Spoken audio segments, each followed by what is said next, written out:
Now take a look at the headlines for this morning. All eyes are still on the US election, and of course there's a discrepancy as to who the president really is going to be.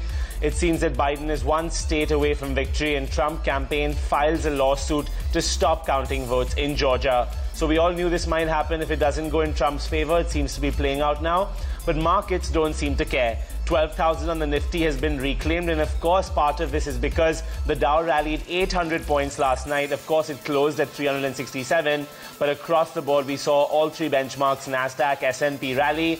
So Nifty is also taking cues. Asian index is also up today, so Nikkei, Topix, Kospi, all those are firmly in the green, and on the back of that our market also doing well.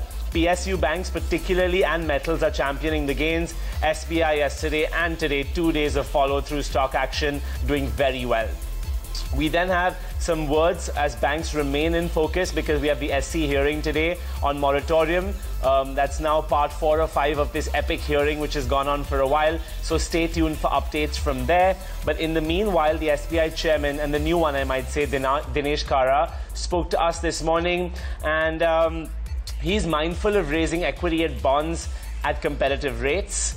The listing of YONO is very much on the cards in the medium term. So we all saw the Ant Financial listing. SBI is looking at something similar for YONO perhaps. And he believes that the economy is headed for a firm recovery and banks should do well on the back of that. Finally, some earnings on our radar this morning. We'll have Concor, Godrej Properties and ABB, which will be reporting earnings, so keep an eye out for that. And also an all-important PM investors meet to deliberate on economic revival. Top business leaders will be participating on a roundtable discussion to figure out where the outlook for us really lies. Those were the headlines for this morning. Back to you, Karunya, for a market check.